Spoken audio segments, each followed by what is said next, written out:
السلام علیکم ورحمۃ اللہ وبرکاتہ۔ امید ہے کہ اللہ کے فضل و کرم سے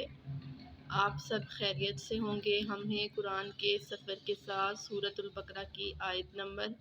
84 پڑھیں گے۔ اس سے ماقبل جو آیت نمبر 83 پڑھی تھی، اس میں اللہ نے بنی اسرائیل کا وہ عہد یاد دلایا کہ جو ان سے لیا گیا کہ والدین کے ساتھ حسن و سلوک کرنا، رشتہ داروں کے ساتھ، یتیموں کے ساتھ اور مساکین کے ساتھ، اور نماز قائم کرنا۔ اور وہاں پر میں نے آپ کو ایک دعا بتائی تھی کہ اللہ وہ جو انسان وہ دعا نبی کریم صلی اللہ علیہ وسلم کی پڑھتا ہے، اللہ اسے دنیا کی ہر آزمائش سے بچاتا ہے اور آخرت کی آزمائشوں میں بھی۔ تو وہ دعا یہ ہے: اللہم احسن عاقبتنا فی الامور کلہا واجرنا من خزی الدنیا وعذاب الآخرہ، کہ اللہ اس کی ہر قسم کی پریشانی کو دور کرتا ہے اور دنیا آخرت میں کامیاب کرتا ہے۔ جو یہ دعا روزانہ 21 مرتبہ پڑھتا ہے۔ تو آج جو ہم آیت پڑھیں گے، اس میں بھی بنی اسرائیل کا عہد یاد دلایا گیا ہے۔ وہ عہد یہ تھا کہ جب یہ 12 قبیلے بنی اسرائیل کے فلسطین فتح ہوا تو یہ فلسطین میں آ کر رہنے لگے، اور ان سب نے اپنے چھوٹے چھوٹے قبیلے بنا لیے اور اپنی الگ الگ ریاست بنا لی، اور یہ آپس میں لڑائی جھگڑے کرنے لگے، اور کچھ بنی اسرائیل ان سے تنگ آ کر اپنی جان بچانے کے لیے غیر مسلموں کے پاس جا کر پناہ لیتے۔ تو یہاں اسی کا ذکر ہے کہ تم ایک دوسرے کا خون بہانے لگے تھے اور ایک دوسرے کو گھروں سے نکالنے پر تم نے مجبور کیا۔ پھر اللہ نے فرمایا وَإِذْ أَخَذْنَا، جب ہم نے لیا مِيثَاقَكُمْ تم سے وعدہ، لَا تَسْفِكُونَ دِمَاءَكُمْ، نہ بہانا خون، وَلَا تُخْرِجُونَ أَنفُسَكُمْ، اور نہ نکالنا اپنوں کو، مِن دِيَارِكُمْ ان کے گھروں سے، ثُمَّ أَقْرَرْتُمْ، پھر تم نے اقرار پکڑا، وَأَنْتُمْ تَشْهَدُونَ، اور پھر تم اس بات پر گواہ تھے۔ اب یہاں پہ اللہ نے بتایا کہ جب بنی اسرائیل کو اللہ رب العزت نے منع کیا تھا کہ آپس میں ایک دوسرے کے ساتھ لڑائی جھگڑا مت کرنا، جب یہ 12 قبیلے رہنے لگے اور انہوں نے اپنی الگ الگ ریاست بنائی تو یہ ایک دوسرے سے بہت جھگڑنے لگے، اور پھر انہوں نے ایک دوسرے کا خون بھی بہایا اور گھروں سے نکالنے پر مجبور بھی کیا۔ پھر اگلی آیت میں اللہ رب العزت نے فرمایا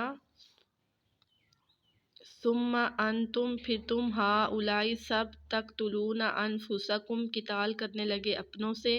وتخرجون، اور نکالنے لگے، فریقا منکم، تم میں سے ایک جماعت کو، من دیارہم، ان کے گھروں سے، تظاہرون، اور مدد کرنے لگے، علیہم بالاسم، گناہ کے ساتھ، والعدوان، اور زیادتی کے ساتھ، وَإِن یاتوکم، اور آئے تمہارے پاس اسارا قیدی، تفادوہم، تو تم ان کا فدیہ دینے لگے، وَهُوَ مُحَرَّمٌ، اور حرام تھے، علیکم تم پر، اخراجہم، کہ ان کو نکالو، افتؤمنون، کیا ایمان لاتے ہو، ببعض الکتاب، بعض کتاب پر، وتکفرون، اور انکار کرتے ہو، ببعض، بعض کا، فما جزاء، پس کیا بدلہ ہے، من یفعل، جو ایسا کرے، ذالک منکم، تم میں سے، الا خزی، مگر رسوائی، فی الحیات الدنیا، دنیا کی زندگی میں، ویوم القیامت، اور قیامت کی، یردون، لٹائے جائیں گے، الی اشد العذاب، سخت عذاب کی طرف، وما اللہ، اور نہیں ہے اللہ تعالیٰ، بغافل، غافل، عما تعملون، جو تم کرتے ہو۔ اب یہاں اللہ رب العزت یہی فرما رہے ہیں کہ جن بنی اسرائیل کو تم نے نکال دیا اور وہ غیر مسلموں کے پاس رہنے لگے، ان کے غلام بن گئے، اور وہی غلام جب وہ بیچنے لگے تو تم ان کو فدیہ دے کر آزاد کرنے لگے، تو کیا تم بعض پر ایمان لاتے ہو اور بعض کا انکار کرتے ہو؟ ایک طرف تم مجبور کرتے ہو کہ وہ گھروں سے نکلے اور دوسری طرف تم ان کو خرید رہے ہو، تو تمہارا یہ کیا عمل ہے کہ کچھ حصے پر ایمان لاتے ہو اور کچھ کا انکار کرتے ہو؟ تو ناظرین، جس وقت آپ سبق پڑھیں تو آپ یہ سوچیں کہ ہر آیت ہمارے بارے میں نازل ہوئی ہے کہ ہم بھی قرآن کے بعض حصے پر عمل کرتے ہیں اور بعض پر نہیں کرتے۔ مثال کے طور پر جب جمعہ کا دن آتا ہے یا عیدین کا دن آتا ہے یا رمضان المبارک کا مہینہ آتا ہے تو ہم ذوق و شوق سے عبادت کرتے ہیں، لیکن عام دنوں میں ہم عبادت نہیں کرتے، نماز ادا نہیں کرتے،